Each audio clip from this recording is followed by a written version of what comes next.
What's going on today? I have a lot of love to give today.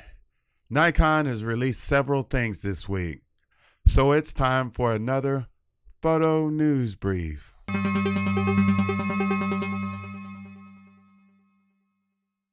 Finally, Nikon is giving us a glimpse of the future.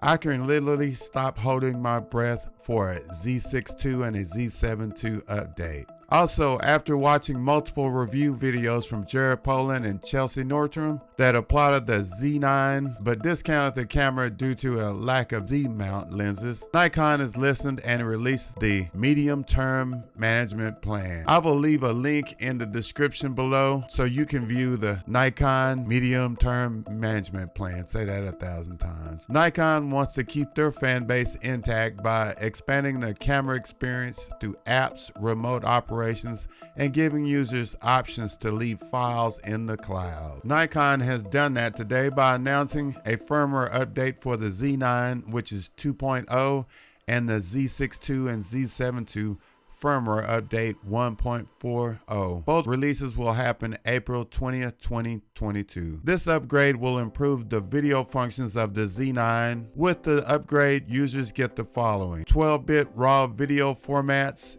NRAW and ProRes Raw HQ. NRAW is a Nikon proprietary format. It records files half the size of ProRes Raw. 12-bit video formats, NRAW and ProRes Raw HQ. NRAW, which is Nikon's proprietary format, records files half the size of ProRes Raw. 8.3K 60p and 1.K 120p in the FX video format. You will get 8K 60p recording internally without overheating. You will also get an EVF refresh rate improved to 120 frames per second. You will get Waveforms Monitoring, 2 sizes. No need to send in your camera to Nikon for the firmware upgrade.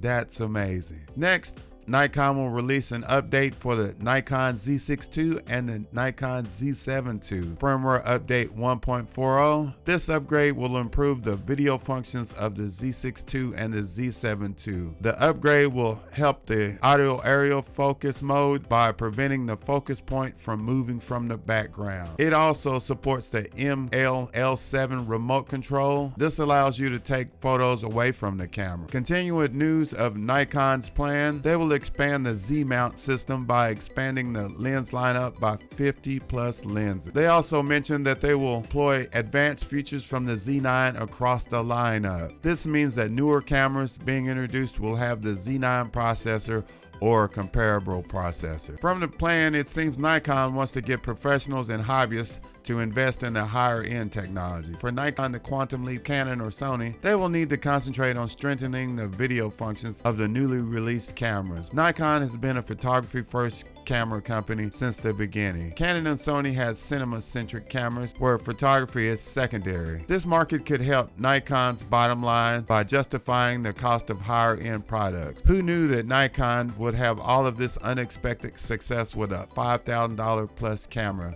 that was geared towards professionals? It's so popular that I see one in my future. I would like to thank all the viewers that have watched my previous photo news briefs. Please subscribe and watch these playlists.